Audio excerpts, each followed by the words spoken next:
4 na araw ang dumaan. Muli nilang nakita ang mambabarang. Pero sa pagkakataong yon, parang kakaiba na ang kilos nito. Marami na rin yung naiimpluwensyahang tao na siya namang hindi ikinatuwa ni Pablo at ng kanyang mga maestro. Noong una, pilit naman nilang sinusubukang umiwas, pero kalaunay wala na rin silang nagawa kundi ang harapin ito. Isang gabi habang nag-uusap si Pablo at ang kanyang maestrong si Bernardo, may napansin silang bigla na lamang dumapo sa bubong ng kanilang pamamahay. Pagkaraan lamang ng ilang minuto, kumalat sa buong paligid ang nakakasulasok na amoy nito, kaya na may dali-dali silang lumabas upang yon ay tingnan. Paglabas naman nila, bumungad sa kanila ang 2 nilalang na may isinusukang bagay sa bubong. Nanlilisik ang mga mata nitong nakatitig sa kanila at sa estado ng mga ito, tila bang naroon sila para sa iisang bagay. Nang mapagtanto naman yun ni Pablo, walang pagdadalawang isip naman niya yung binato ng tigalpo, sabay bigkas ng mga pamakong dasal na siya namang pumilay sa mga pakpak nito. Pagbagsak naman ng mga nilalang sa lupa, dali-dali naman yung nilapitan ng 3 matanda para gapusin.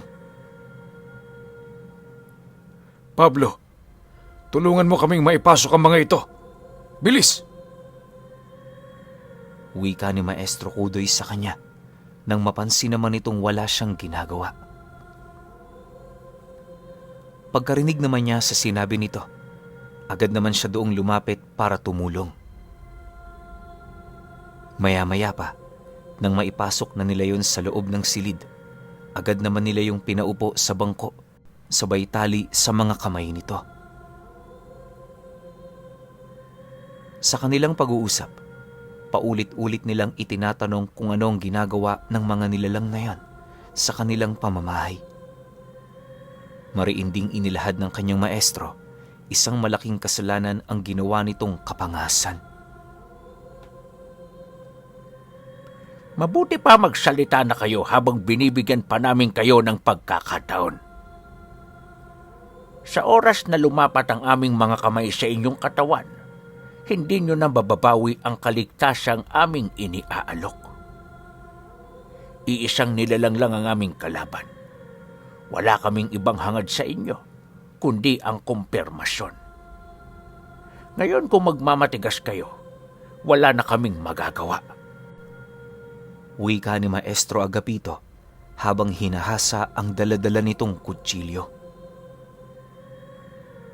Nang marinig naman ng 4 ang sinabi nito, halos hindi naman yun makapagsalita na para bang nabubulol ito, dala ng matinding takot. Nang mapansin naman yun ni Pablo, agad naman niyang nilapitan ang mga nilalang na yon habang hawak-hawak ang kanyang sundang. Pagharap naman niya sa mga ito, isa-isa naman niya yung pinagmasdan, bakas sa kanyang mga mata ang matinding galit at paninindak. Maya-maya pa, nang makausap na niya ang mga nilalang, mariin naman niyang inilahad dito ang kanyang galit na nararamdaman. Dagdag pa niya na, kung hindi yun magsasalita, mapipilitan siyang pugutan yun ng ulo. Mariinding inilahad ni Pablo, hindi mahalaga para sa kanya ang buhay ng mga ito, kaya mananatiling walang kahulugan ang kanilang kamatayan. Nang marinig naman ito ang kanyang sinabi, hindi naman ito maiwasang mapayuko na para bang pilit yung umiiwas sa lahat ng kanilang sinasabi. Nang mapansin naman ni Pablo ang ginagawa ng mga ito, mas lalo niya pa yung sinindak, hanggang sa kalaunay napilitan ng magsalita ang isa sa mga ito.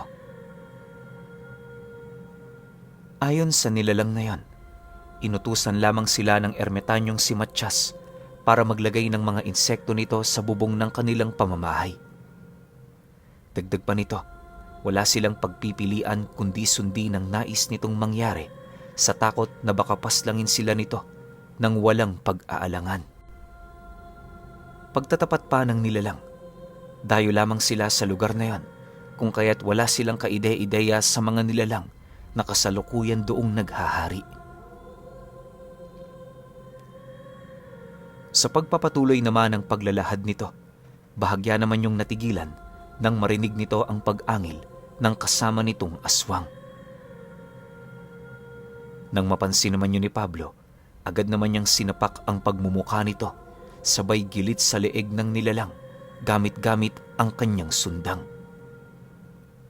Pagbagsak naman ito sa lupa, agad naman niyang sinipat ang iba pa nitong mga kasama habang nagwiwika sa mga ito ng, "Sa lahat ng ayoko, ay may nanggugulo kapag may kausap ako. Kayo, subukan niyong gawin ulit yan habang may nagsasalita. Makikita niyo kung anong hinahanap niyo."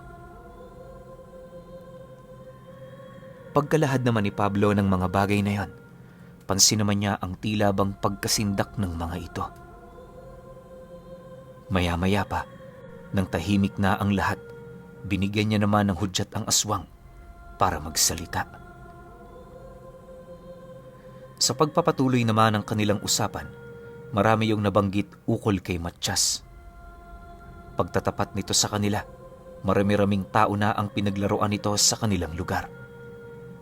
May mga biktima rin yon sa Karatig Baryo na siya namang pinagkukunan nito ng pagkain para sa mga alaga nitong insekto.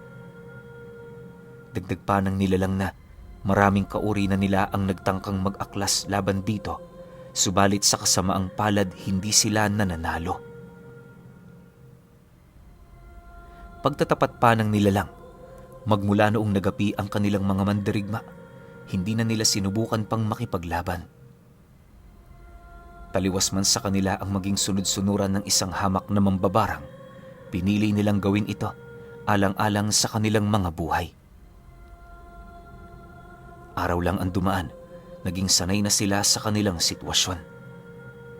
Anumang oras, basta ipinapatawag sila ni Matiyas, walang pagdadalawang isip silang pumupunta sa mismong pamamahay nito. Araw-araw may pinapagawa rin yung trabaho na mayroong kaugnayan sa mga pagkain ng insektong tinatangan nito. Inamin din ng nilalang na yon na sa mga oras na yon, handa na ang mambabarang na si Matiyas. Nabanggit din ito na iisang bagay lang ang hinahangad nitong mangyari at yon ay malipol ang kanyang maestro. Yun din ang dahilan ng mga ito kung bakit yun nangahas na pumasok sa kanilang lugar. Nang marinig naman ni Pablo ang sinabi ng lalaki, kahit papaano nagkaroon na siya ng ideya ukol sa kung ano ang kalaban nila. Makalipas pa ang ilang minuto, nang mapagtanto niyang wala na siyang kailangan dito, agad naman niyang pinatay ang dalawa nitong kasama, sabay sira sa mga taling gumagapos sa nilalang na yon. Nang makawala na ito, sinamahan niya yung tumungo sa likurang bahagi ng kanilang pamamahay para ibigay ang ipinangako niyang kalayaan. Maya-maya pa, nang makalabas na silang dalawa, mabilis naman yung kumaripas ng takbo habang paulit-ulit na nagpapasalamat sa kanya. Sa pagkawala naman ito, agad namang sinarado ni Pablo ang pinto kung saan nasipat naman niya ang kanyang mga maestro na kasalukuyan ng kinakaladkad ang kasama ng mga ito patungo sa labas ng bahay nila. Sa paglalim pa ng gabi, habang tahimik na ang lahat, kampante naman silang naghintay sa labas ng kanilang bakuran sa pagdating ng kanilang mga kalaban. Bawat isa sa kanyang mga maestro, nakahanda na ang mga armas nila, pagpapakita na hindi ordinaryo ang kanilang makakarap. Siya naman noon, kampanteng nakaupo sa gilid ng siga na pinagsusunugan nila sa 3 bangkay ng kanilang mga kalaban. Pagtungtong naman ng 10:00 ng gabi, habang nagmamasid sila sa paligid, una nilang napansin ay yung pagbigat ng simoy ng hangin. Sinabayan din yon ng kakaibang mga amoy na siya namang naging sanhi upang maalerto ang kanilang grupo. Matapos naman nila yung maranasan, Agad naman silang nagpalipad hangin ng dasal upang matukoy kung ano ang lahi ng nilalang na nagpaparamdam sa kanila. Sa loob ng halos kalahating oras, walang ibang ginawa sila Pablo kundi ang maghintay sa ibabahaging ulat ni Maestro Bernardo. Sa kanilang lahat kasi, ang maestrong yun ni Pablo ang pangunahin nilang maaasahan sa oras na meron silang minamanmanan. Bukod kasi sa matalas nitong pandama, alam din nilang milya-milya ang layo ng naaabot ng mga mata nito. Di man yun kapanipaniwala pero sa tulong ng kanyang mutya at mga kaibigang engkanto, nagiging posible ito. Ayon kay Pablo, na si Maestro Bernardo, nagtatangan ng mutya ng ulsong. Isa itong uri ng hiyas na nakukuha sa mga balon. Kadalasan ibinibigay din yon ng mga antingero sa mga taong natitipuhan nito.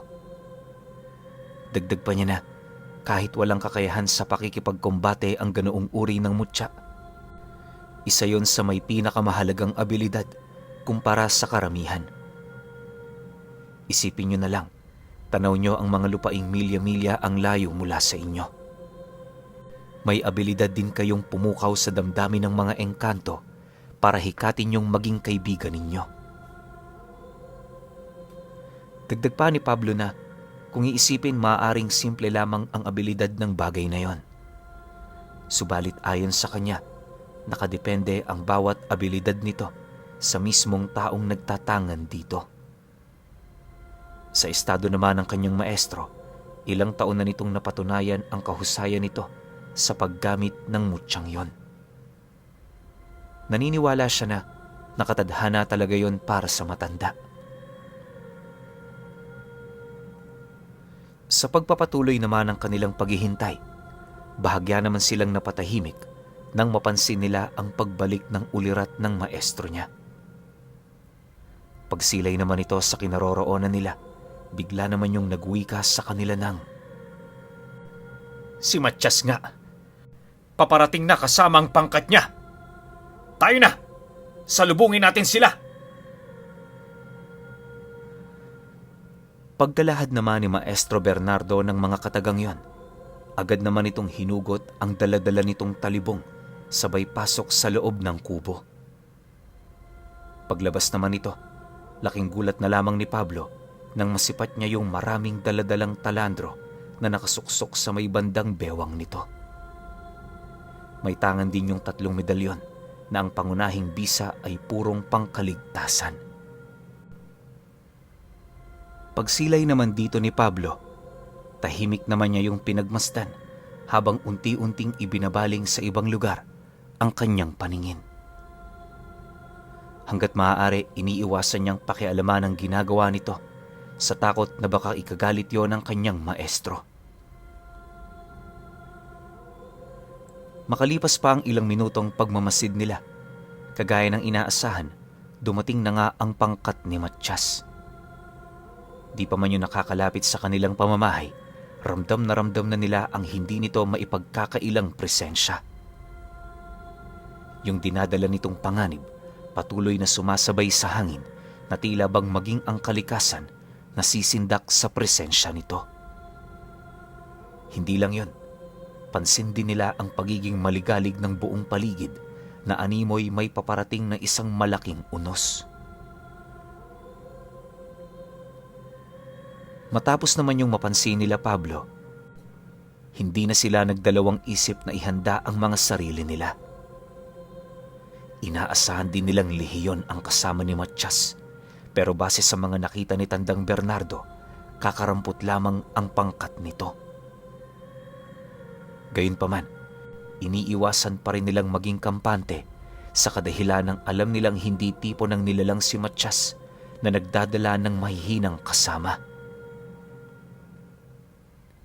Maya-maya pa, pagsilay naman nilang papasok na yon sa baryo, agad naman nilang inilabas ang kanilang mahihiwagang sandata. Kabilang sa mga ito ang kampilan na tangan niya at ang mga tabak ng kanyang maestro na pinagtitirhan ng mga diwata. Sa maniwala kayo o hindi, bawat isa sa mga armas ng maestro niya may nanananahan na diwata. Ang tabak ni Maestro Bernardo, nanananahan ang diwata ng bulan na si Luna. Sa panig naman ni Maestro Agapito, nanananahan ang diwata ng lupa na si Aros. At kay Maestro Kudoy naman, nanananahan ang diwatang si Adlaw. Sa pagliwanag ng mga sandata nito, napangiti lang naman si Pablo nang masipat niyang unti-unti na ring binabalot ng kakaibang liwanag ang mga mata nito. Nababase ang tangang presensya ng kanyang maestro sa mga diwatang gumagabay sa kanila. Hindi naglaon, umipon at kalaunay pumutok ang presensya nito sa buong paligid na siya namang nagbigay daan sa kanila para maaninag nila ang eksaktong lugar ng mambabarang na si Matiyas. Sa kauna-unahang pagkakataon, nasipat nila yon ng malapitan, dahilan para masipat na mismo ni Pablo ang totoong wangis nito. Sa likurang bahagi ng nilalang, naroon ang 7 nitong kasama na pawang mga gabunang mambabarang. Hindi niya mawari kung saang lahi yun nagmula, lalo pat kakaiba ang tanga nitong presensya. Ang mas ipinagtataka pa noon ni Pablo ay kung bakit dadalawang matandang lalaki lamang ang mga kasama nito. Yung 5 pawang mga dalaga, pero nasisiguro niya may taglay din yung kakaibang lakas. Pagkaraan pa ng ilang minuto, doon na nga nila nasipat si Matiyas na dahan-dahan ang nagbubukas ng pintuan ng bakuran nila. Pagpasok naman ito sa loob, walang pag-aatubiling sinigawan naman yun ni Tandang Agapito na tumigil. Dagdag pa nito na, kung susubukan pa nitong lumapit sa kanila, hindi malabong magkamatayan na sila. Nang marinig naman ni Matiyas ang sinabi nito, tumawa lang naman yon ng malakas habang sumasagot sa kanyang maestro ng, Ayaw niyo bang makita ang dati niyong kaibigan? Ako ito, Agapito. Ang dating kalaro mo.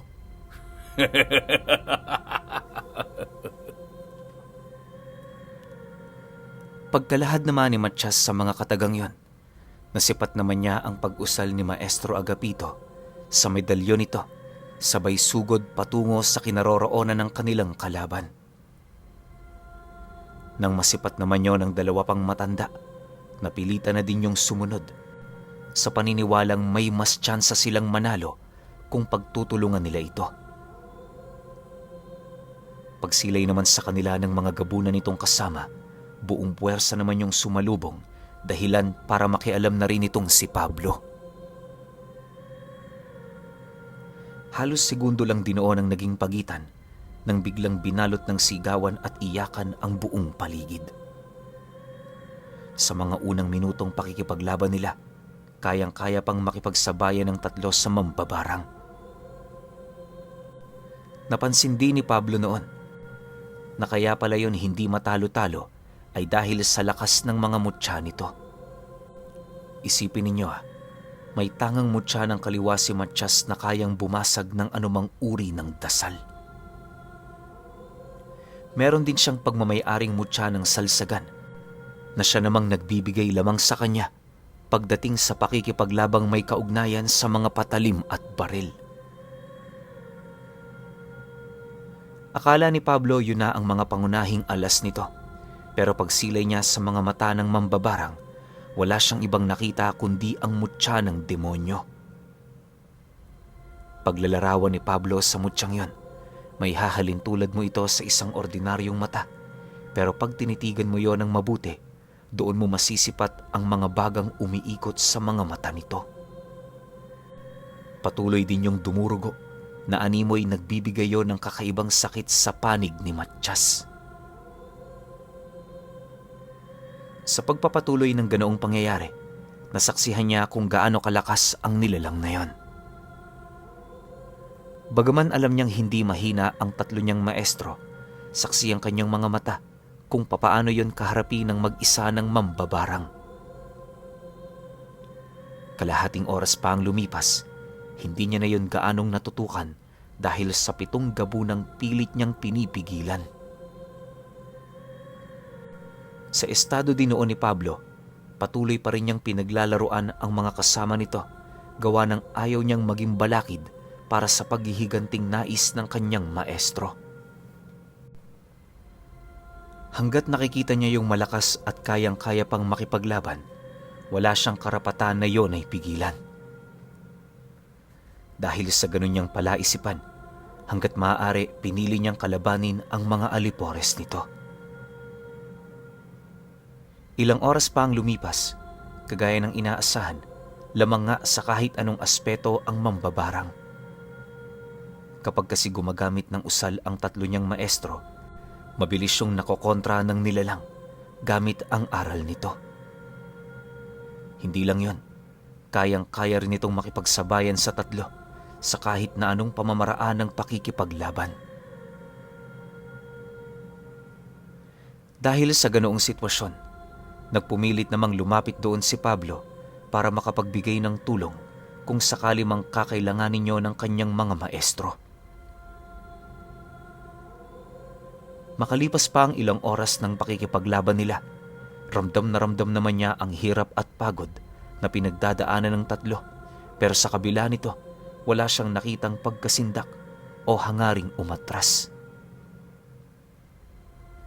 Bawat isa sa kanyang maestro iisang bagay lang ang nais, at yun ay walang iba kundi makuha ang ulo ng nilalang na nagbigay ng kahihiyan sa kanila. Maya-maya pa, pag-atras naman ni Maestro Kudoy kay Matiyas, bahagya naman yung napasilay sa kanya at kasabay nito ang nahihirapan nitong pagwika sa kanya ng, Pablo, pigilan mo na lang ang mga kasama nito. Kami na ang bahala sa kanya. Huwag kang mag-alala. Malapit na namin siyang makuha. Pagkalahad naman ni Maestro Kudoy sa mga katagang yon, agad naman itong hinawakan ng kanyang tabak at kasabay nito ang mabilis na pagbalot sa katawan nito ng liwanag ng araw. Walang sabi-sabi, mabilis naman yung sumugod sa nilalang na yon habang walang patid nitong winawasiwas ang hawak nitong armas. Ngunit paglapat naman ito sa katawan ni Matiyas, laking gulat na lamang niya nang masipat niyang tumalbog lang ito. Ilang beses yung ginawa ng kanyang maestro, pero sa kasamaang palad wala itong naging epekto. Dahil sa mga bagay na yon, nakumpirma niyang tunay ngang napakabisa ng tanga nitong mutya. Pagsilay naman niyang papasugod na si Matiyas, may napansin siyang lumabas na pulang liwanag sa mga mata nito. Mabilis siyang lumapat sa katawan ng kanyang mga maestro, dahilan para bumagal ang kanilang mga galaw at kalaunay hindi na nila naiwasan ang mismong pag-atake nito. Matapos ang pangyayaring yon, muli na naman silang bumagsak sa lupa kung saan nabigyan naman ng pagkakataon ng mambabarang na makapagsalita pa. Kagaya pa rin kayo ng dati. Wala kayong pinagbago. Ano ba ang ginawa niyo sa ilang dekadang pagkawala ko? Mukhang ang sumpa ng katandaan binalot na ang katawan ninyo. Batid kong nagkaroon kayo ng bagong disipulo. Maaari ko ba siyang masubukan? Wika ni Matiyas sa 3 habang nakatayo sa harapan ng mga ito. Pagsilay naman doon ni Pablo, gulat naman siya, gawa ng wala itong tangang kahit na anong uri ng sandata. Hindi lang yon, ordinaryo pa rin naman ang wangis nito na para bang di na nito kailangan pang magpalit anyo. Nang matanto naman ni Pablo ang pangyayari, nagdesisyon na siyang makiisa sa labanan bago pa man may mangyaring masama sa 3 niyang maestro. Walang sabi-sabi, agad naman niyang iwinasiwas sa ere ang kanyang latigo, dahilan para pansamantalang umiwas ang 7 gabunan.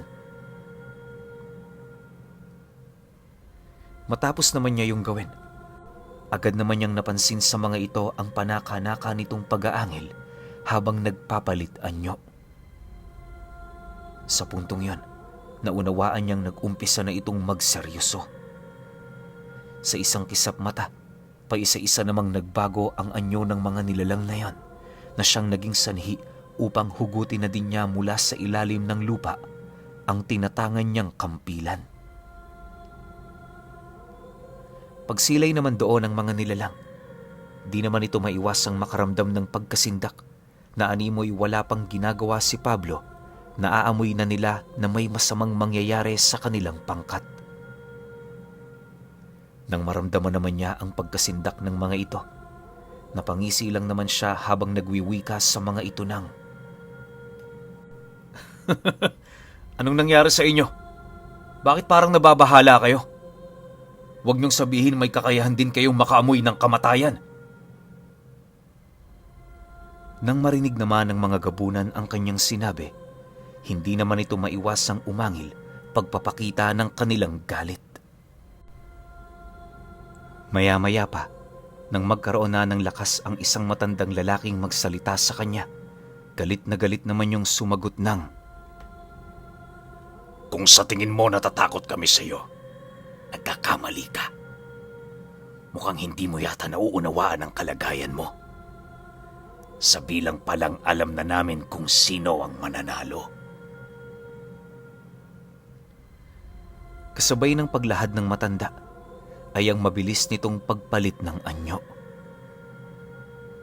Sa isang iglap, bumungad sa kanya ang isang buhay na kalansay ng kabayo kung saan sa itaas nitong bahagi naroon ang pang-itaas na katawan ng matanda. Naglipa na rin sa paligid nito ang napakaraming insekto, pagpapakita ng kapangyarihan nito sa larangan ng pambabarang. Matapos naman yung masilaya ng 6 pa nitong kasama, mabilis namang nagpalit anyo ang mga ito, hanggang sa hindi naglaon, tumambad sa kanya ang 6 na malapaniking nilalang, kasama ang isang torong kalabaw na alam niyang anyo ng kasama ng matandang kasagutan niya. Pagsilay naman ni Pablo sa mga ito, hindi na siya nagdalawang isip na paglahuin ang kampilan sa mismong katawan niya. Matapos naman niya yung gawin, nasipat naman ng 7 ang pagbabago niya ng anyo. Gayunpaman, sa kabila ng ipinamalas niyang kakayahan, nanatili pa ring porsigido ang mga ito na paslangin siya. Maya-maya pa, pagsilay naman niyang papasugod na ang mga nilalang na yon, hindi na siya nag-atubiling sa lubungin ito.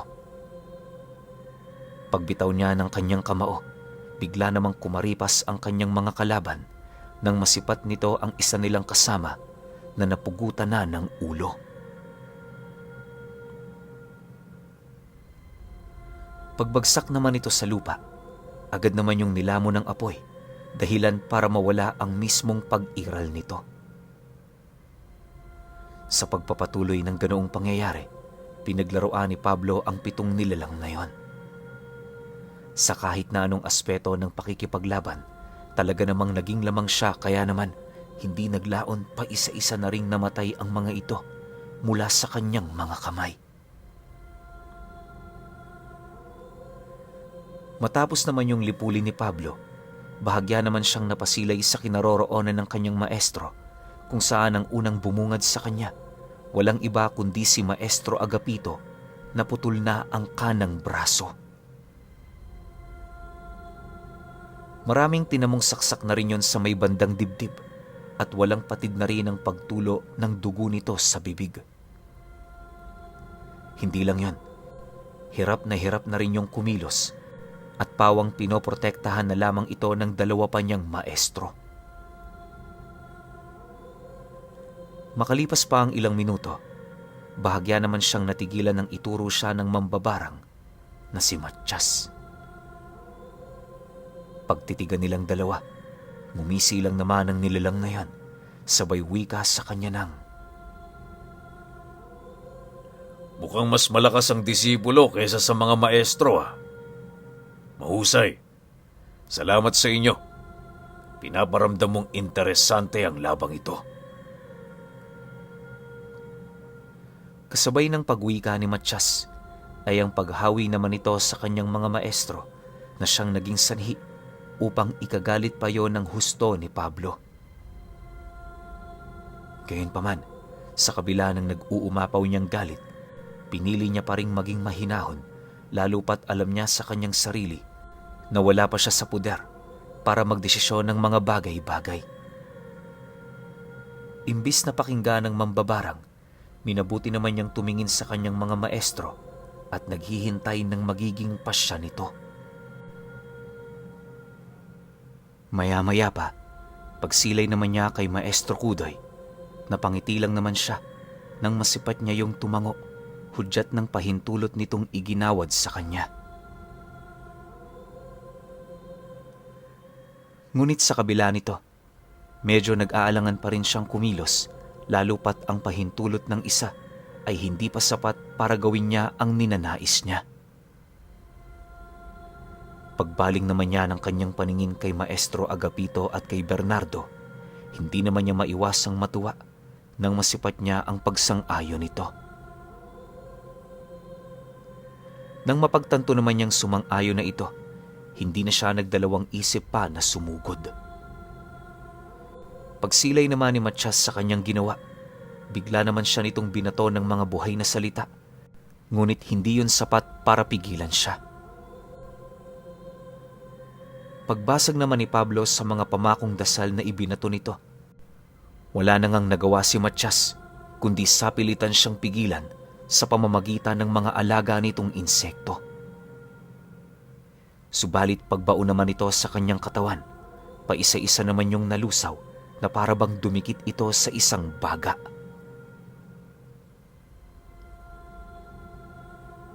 Dahil sa pangyayaring yon, wala na ngang nagawa si Matiyas kundi salubungin siya ng buong puwersa nito. Habang nagbubuno sila, paisa-isa namang lumalayo ang kanyang maestro upang maging ligtas ito. Sa kanilang paglalaban, sinasabayan niyo ng malalakas na pag-ihip ng hangin, kalakip ang mayat-mayang pagdagungdong ng lupa. Habang nagbubuno sila, pansin na pansin naman ng mga maestro niya na ang kanilang paglaban ay halos magkapantay lang pagdating sa lakas. Sa estado din noon ni Matiyas, maraming beses na siya nitong sinubukang paslangin pero naging bigo ito. Kahit anong gawin ng nilalang na yon, nanatili yung bigo sa kadahilanang hindi yun sapat upang siya ay mapangibabawan. Ilang beses na rin siya nitong pinaulanan ng insekto at ginamitan ng mga mutya, pero sa kabila ng lahat ng yon wala yung epekto.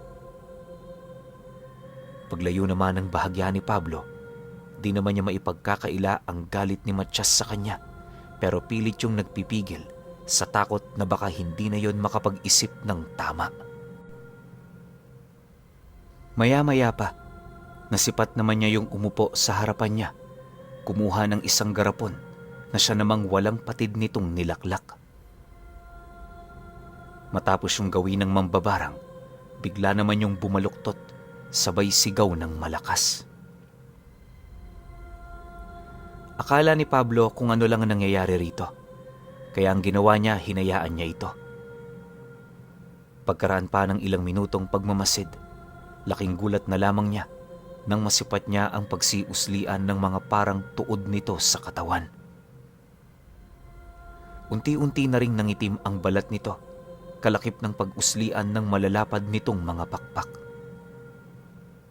Nagkaroon na rin yon ng sungay, kasabay ng pagmulat ng ikatlong mata nito. Matapos ang mga pangyayaring yon, dahan-dahan naman yung napatayo habang humihinga ng malalim.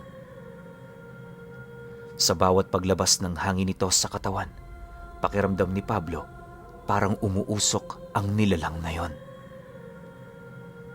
Pagsilay naman ito sa kanya, una naman niyang napansin ay yung ikatlo nitong mga mata na halos hindi mapakali ang paningin. Bagaman ordinaryo lang yon kung titingnan, Aminado siyang naglalabas siya ng hindi masukat na kapangyarihan. Paghawak naman ng dalawang kamay nito sa lupa, buong puwersa naman yung lumundag papalapit sa kanya, sabay unday ng saksak sa kanyang katawan. Pagsilay naman doon ni Pablo, walang pagdadalawang isip naman niya yung sinalag na siyang naging sanhi upang mapaatras siya ng bahagya. Gayunpaman, hindi yun naging sapat para tuluyan siya nitong mapangibabawan pagdating sa lakas. Sa pagpapatuloy naman ng kanilang pagbubuno, hindi naman niya maipagkakaila ang bilis ng pagkilos ni Matiyas. Kapag nataong malingat siya sa kinaroroonan nito, masisipat niya yon sa ibang lugar dahilan ng matinding pagkalito. Dagdag isipin din para sa kanya ang dami ng insektong umiikot sa kanila, pero kahit papaano di naman niya yun gaanong iniinda. Para kay Pablo, hindi nito kayang alisin ang pagnanais niyang paslangin si Matiyas. Kalahating oras pa ang lumipas, kagaya ng inaasahan na puno ng sigawan at paglalaban ang buong lugar. Tuwing nagsasalubong ang kanilang mga armas, yumayanig ang kalupaan hanggang sa hindi naglaon unti-unti nang nararamdaman ni Pablo ang panghihina ng mambabarang. Pag-atras naman ito ng bahagya sa kanya, paulit-ulit naman yung nagtatanong ukol sa kung ano ang abilidad na ipinamalas niya. Sa kabila kasi ng ginawa nitong paglapat ng pinsala sa kanyang espiritual na baluti, nanatili pa rin siyang malakas at parabang hindi man lang nanghihina.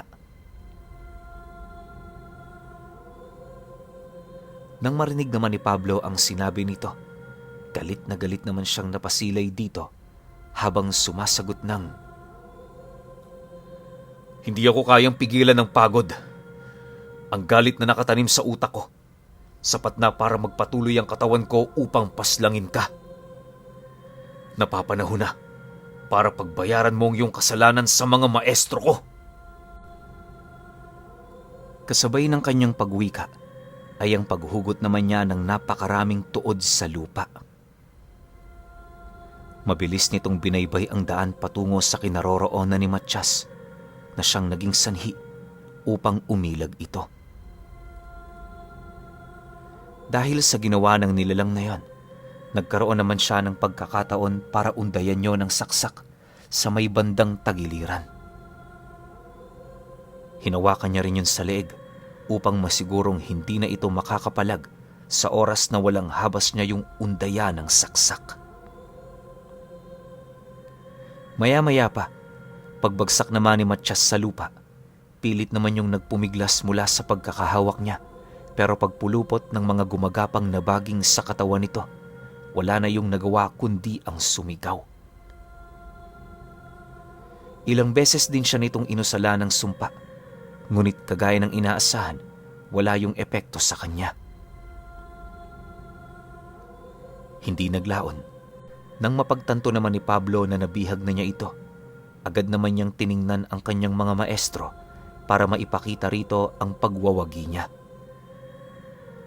Subalit pagbaling naman niya ng kanyang paningin sa kinaroroonan ng nilalang, bahagya naman siya noong natigilan nang marinig niyang tumawa ito habang nagwiwika sa kanya ng, Anong sa tingin mo, mananalo ka na? Kakamali ka, iho. Hindi pa nagsisimula ang totoong laban.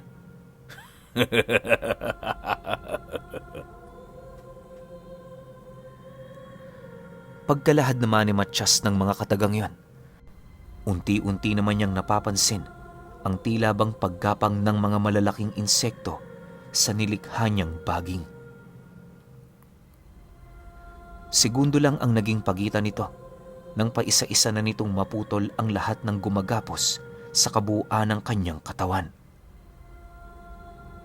Hindi naglaon pagtayo naman ito, agad naman siya nitong sinapak dahilan para mapaatras siya ng bahagya. Dahil sa pangyayari, agad namang nagpatuloy ang naantala nilang paglalaban. Si Pablo noon gigil na gigil ng paslangin ang nilalang na yan. Pero anong magagawa niya? Napakatuso nito. Sa oras kasi na naramdaman ng nilalang na maiisahan na niya ito, mabilis siyang gumagawa ng paraan para makatakas. Iniiwasan din itong makipagsabayan sa kanya, gawa ng aminado yung lamang siya pagdating sa pisikal na lakas. Sa pagpapatuloy naman ng kanilang pagbubuno, maraming pamamaraan ang ginawa itong si Pablo. Lahat ng aspeto ng pakikipaglaban, sinubukan na niyang gawin hanggang sa dumating ang puntong muli na namang nahulog sa kanyang bitag ang nilalang na yon. Kaya ito nahuli ni Pablo sa ikalawang pagkakataon ay dahil sa inakala nito na wala na siyang ibang kakayahan pagdating sa paggamit ng lupa. Matapos siyang bumaon sa lupang kinatatayuan nito, mabilis namang inihiwalay ni Pablo ang mga kamay at binti ni Matyas.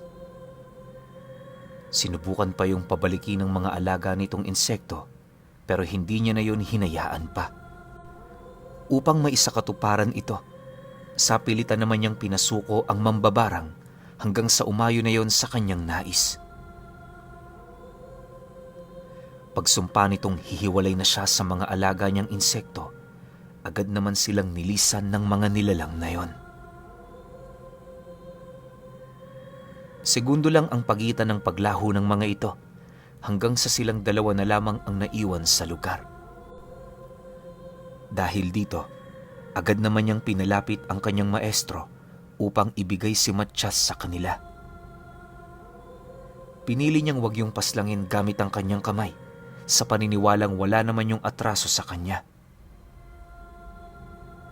Nang marinig naman yon ni Maestro Kudoy, nagmamadali naman siyang lumapit dito, sabay unday ng saksak sa mismong tiyan ng nilalang. Matapos naman yung gawin ng matanda, 3 beses niya pa yung inundayan habang nagwiwiga rito ng, Yan ang ganti ko sa ilang dekadang pagbibigay mo ng kahihiyan sa amin. Pagkalahad naman niya ng mga katagang yon, buong puwersa naman niya itong ibinalibag sa lupa, sabay banggit ng mga pamakong dasal. Lahat ng orasyong may kaakibat na sumpa, ibinato niya sa nilalang na yon, hanggang sa dumating ang puntong unti-unti nang napapaluha ng dugo ang 3 mata nito. Nagsikalasan na rin ng lahat ng medalyon ni Matyas, indikasyon na malapit na yung matalo. Ilang minuto pa ang dumaan, halos maghabol hininga na ang nilalang, buhat sa matinding pinsala nitong natamo. Subalit kahit gano'n na ang estado nito, nagpupumilit pa rin yung lumaban sa kanila sa kabila ng kawalan na nito ng kakayahan. Hindi naglaon, nasipat na ni Pablo ang paghihingalo nito na siya namang labis niyang ikinatuwa. Para sa kanya, ang pagkamatay ni Matyas ang isa sa pinakamatinding tagumpay na naranasan nila. Maya-maya pa, nang mapansin naman nilang patay na ito, pinugot ni Maestro Kudoy ang ulo nito, sabay tapo ng katawan ng mambabarang sa sigang kanilang nilikha. Ganon din ang ginawa nila sa iba pa nitong mga kasama nang sa gayoy masigurong hindi na yon mabubuhay pa. Matapos ang mga pangyayari, payapa silang nanatili sa labas ng bahay, tahimik na pinagmamasdan ang pagsapit ng gabi. Yung maestro naman niyang nagkaroon ng matinding pinsala sa katawan, minabuti naman nilang pagpahingahin ito sa loob ng kubo.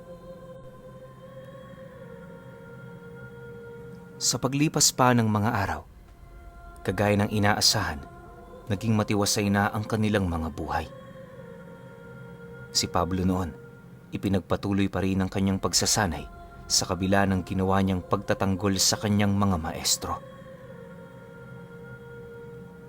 Linggo pa noon ang dumaan, nagpalaganap ng ulat si Maestro Kudoy ukol sa gaganaping piging at salo-salo sa kanilang lugar. Lahat ng imbitado pawang mga albularyo, kaya inaasahan na ni Pablo na medyo marami silang gagawin.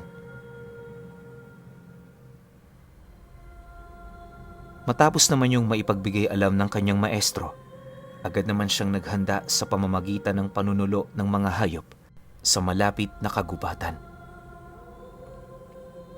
Ilang araw din niya yung ginawa hanggang sa makaipon na siya ng 5 baboy ramo, 2 dosenang pato at manok, tapos 5 galang kambing.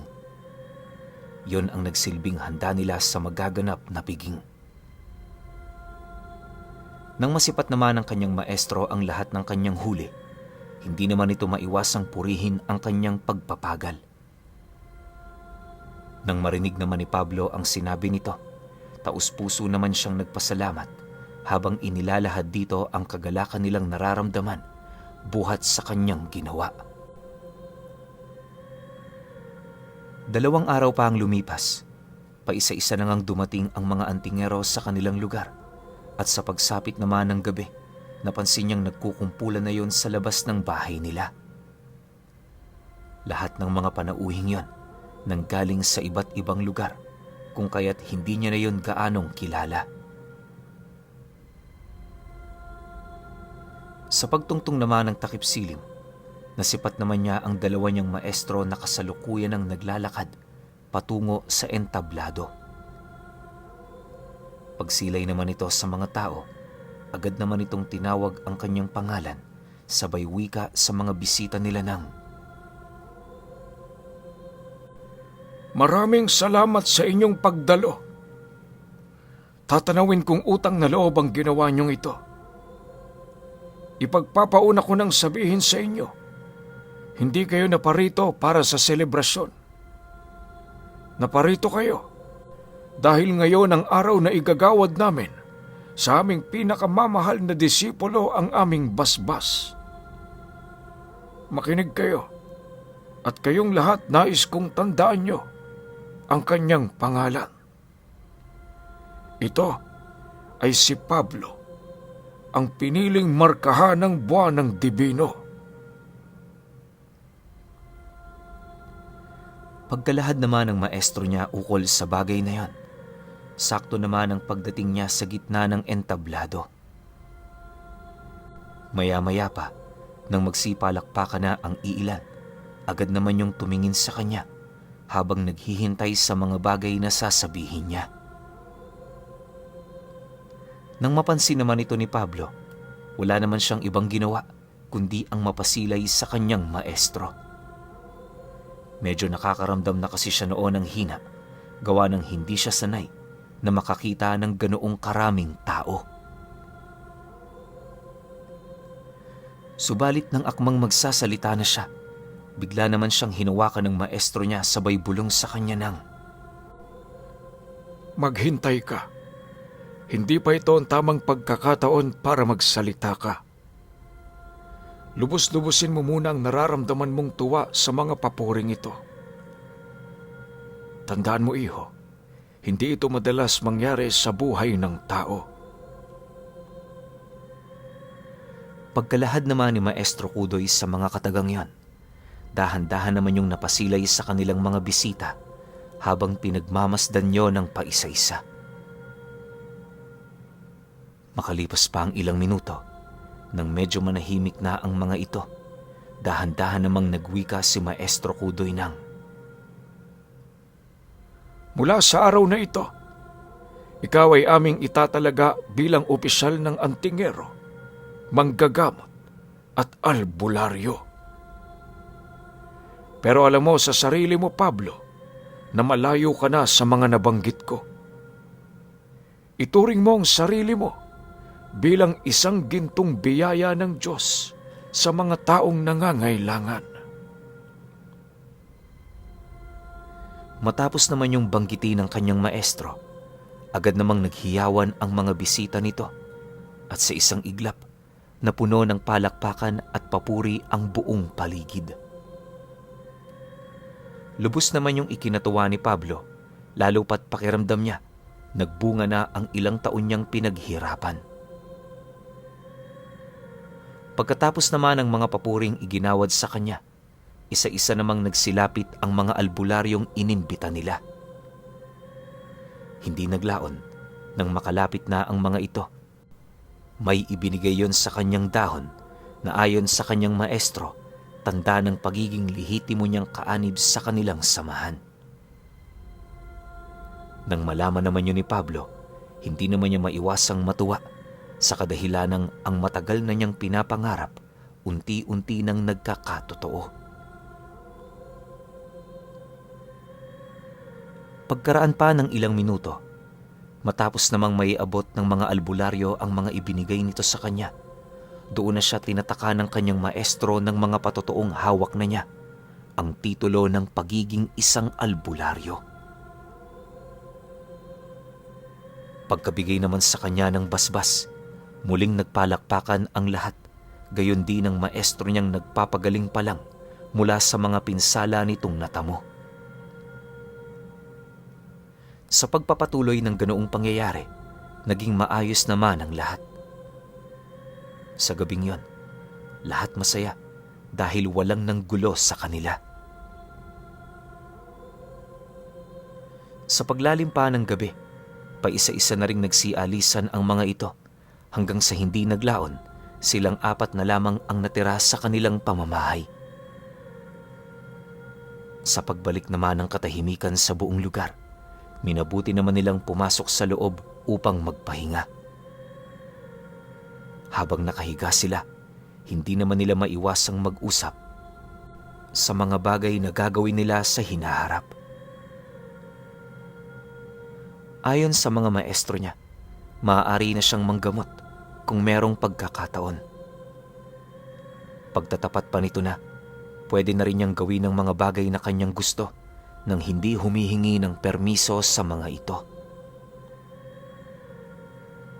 Nang marinig naman yun ni Pablo, napangiti lang naman siya habang sumasagot sa mga maestro niya ng,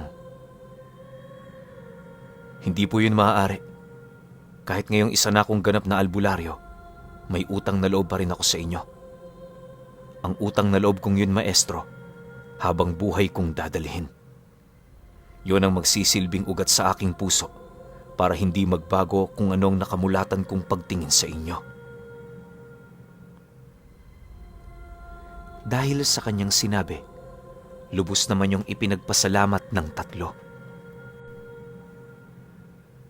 Matapos naman ang kanilang pag-uusap, payapa naman silang nagpahinga para mapaghandaan ang mga susunod na araw. Sa paglipas pa ng mga linggo, nagpatuloy ang panggagamot ni Pablo sa kanilang lugar. Dahil sa husay ng pamamaraan niya, marami ang naniwala sa kanya. Sa katunayan, kahit siya lang mag-isa ang nanggagamot noon sa kanilang lugar, napupunan niya pa rin ang pangangailangan ng karamihan. Minsan nga, gabi na siyang nakakatapos dahil sa haba ng pila. Ang lubos pang hinahangaan ng mga tao sa kanya, pantay ang kanyang paningin sa bawat isa. Hindi mahalaga kay Pablo kung mayaman man o mahirap ang kaharap niya, basta ba'y kapag kailangan ito ng tulong, manggagamot yon ng walang pagdadalawang isip. Hindi rin siya nagpapabayad kung kani-kanino, gawa ng para sa kanya, walang katumbas na halaga ang kanyang serbisyo. Sa ngalan ng karamdaman, walang silbi ang estado ng isang tao sa buhay.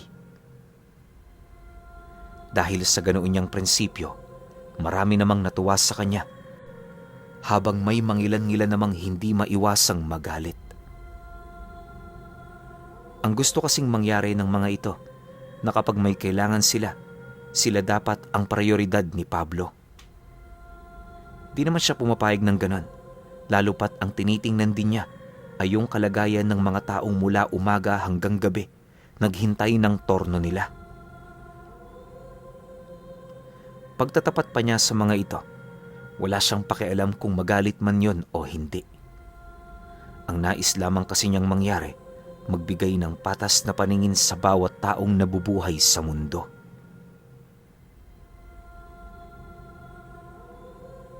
Isang umaga, habang abalang nanggagamot si Pablo, may dumating na 3 lalaki na may daladalang banig. Sa loob ng banig na yon, may isang matandang lalaki na binabalot ng matinding karamdaman. Pagpasok naman ito sa kanilang kubo, nagpumilit naman yung tumingin sa kanya habang paulit-ulit na nagmamakaawa na iligtas ito mula sa karamdaman.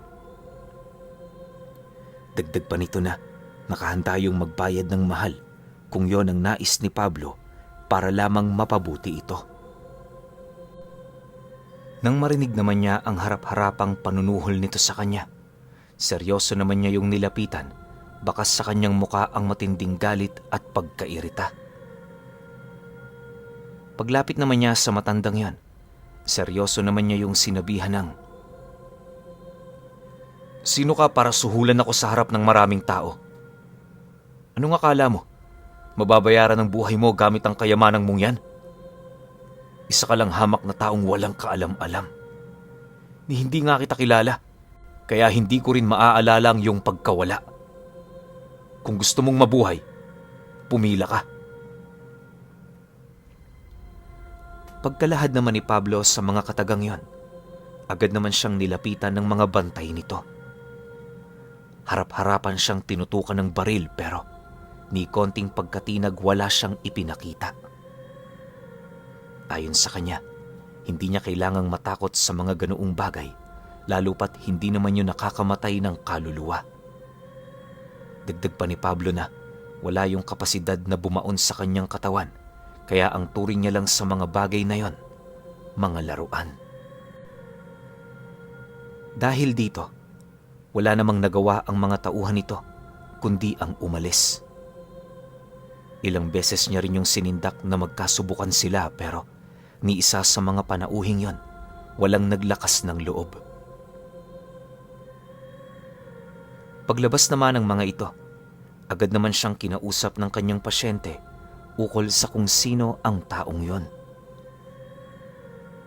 Ayon dito, isa yung mayamang taong nagmamay-ari ng mga lupain at pasugalan sa bayang malapit sa kanila. Kilala din yung tuso at hindi yung nagdadalawang isip na pumatay, lalo na sa mga taong kinagagalitan nito. Pagtatapat pa sa kanya ng pasyenteng yon, minsan na nila itong nasaksihan kung papaano yun pumaslang at mamarusa. Bagaman may mga nakakitang alagad ng batas, hindi yun sapat para mapigilan sila. Dagdag pa nito na maaaring ituring siya nitong kaaway kung kaya't kinakailangan niyang magdoble ingat. Nang marinig naman ni Pablo ang sinabi nito, tumangulang naman siya sabay sagot dito ng, "Huwag kang mag-alala, hinding-hindi ako niyan masasaktan. Anong magagawa sa harapan ko ng isang mangmang? Kung gusto nilang kalabanin ako, naghahanap lang sila ng daan para mamatay." Matapos naman yung mailahad ni Pablo, agad naman niyang ipinagpatuloy ang naantala nilang gamutan. 1 linggo pa ang dumaan, ganon at ganon pa rin ang kanyang ginawa, hanggang sa dumating ang puntong may nasipat siyang mga kalalakihan na umaaligid sa bahay nila. Nagawa na yung makumpronta ng mga maestro niya, pero imbis na sumagot ang mga ito, mas pinili nitong tahimik na maglakad papalayo. Dahil sa pangyayaring yon, kampante naman niyang hinintay ang mga panauhin hanggang sa dumating na nga ang oras ng kanilang pagkikita. Sa pagkakatanda noon ni Pablo, magbabandang 5:00 na noon ng hapon nang dumating ang mga ito. 5 katao ang pumasok noon sa kanilang bahay, armado ng matataas na kalibre ng baril. Pagsilay naman niya sa mga ito, mahinahon naman niyang inabisuhan ng kanyang maestro na siya na ang bahala. Ilang minuto pa ang lumipas, paglapit naman niya sa mga panauhing yon, walang pagdadalawang isip naman niya itong tinanong. Noong una medyo namimiloso po pa ang mga ito sa kanya, pero nang ginamitan na niya yon ng mga buhay na salita, doon na unti-unting nagbago ang pakikitungo ng mga ito sa kanya. Gayunpaman, kahit alam niyang medyo nasisindak na ang mga ito, hindi niya pa rin yun pinakitaan ng awa. Imbis na makiusap din siya ng matino, paulit-ulit niya pa yung ininsulto hanggang sa mapilitan na yung paulanan siya ng bala. Pag-alingaw-ngaw naman ng mga baril sa buong paligid, inakala ng mga panauhing yon na patay na siya. Pero nang dahan-dahan nang mawala ang usok, nasipat nila itong si Pablo na nakatayo sa kanilang harapan, walang kahit isang galos sa katawan. Dahil sa pangyayari, agad namang nakaramdam ng takot ang mga ito na siyang naging sanhi upang mapilitan niyong umatras. Akmang lalabas na yon sa kanilang pamamahay, kalmado naman niya yung inabisuhan ukol sa mga bagay-bagay. Ayon sa kanya, na dahil sa ginawa nila, hinding-hindi na niya gagamutin pa ang matandang yon. Mariin din niya yung inabisuhan, humanap sila sa ibang lugar ng albularyong kagaya niya. Maaaring isang nakapagtatakang bagay ang ginawa noon ni Pablo, pero para sa kanya isa lamang yung paraan para maipakita ang kanyang pangil. Kung hindi niya kasi yun gagawin, magiging daan ito para mawala ng respeto ang mga tao sa kanya.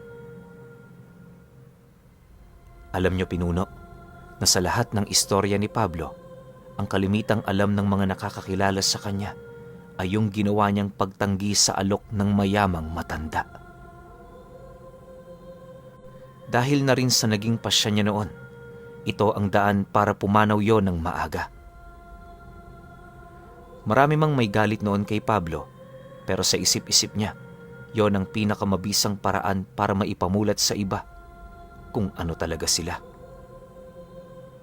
Ngayong pangkasalukuyan, nag-iisa man sa buhay itong si Pablo, ni minsan hinding-hindi niya makakalimutan ang tatlo niyang maestro. Ang mga taong yon na sobrang malapit sa kanya ang nagbigay ng daan upang maikwento niya ang kanyang istorya na pinamagatang Pablo, ang piniling markahan ng buwan ng Dibino.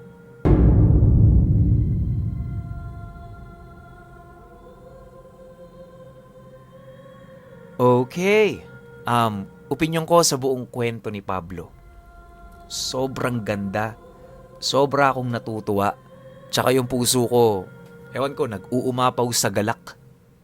Alam niyo yun, kasi nga naman, sinabi nga naman ng isa sa mga maestro niya na si Pablo parang ginto para sa mga ordinaryong tao na nangangailangan ng tulong.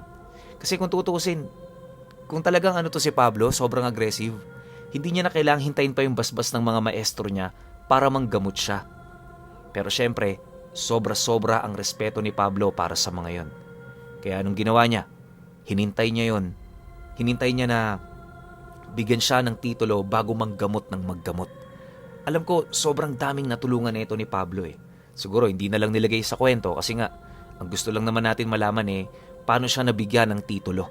Tsaka yung mga gamit niya, sobrang titindi talaga ng tangan nito ni Pablo.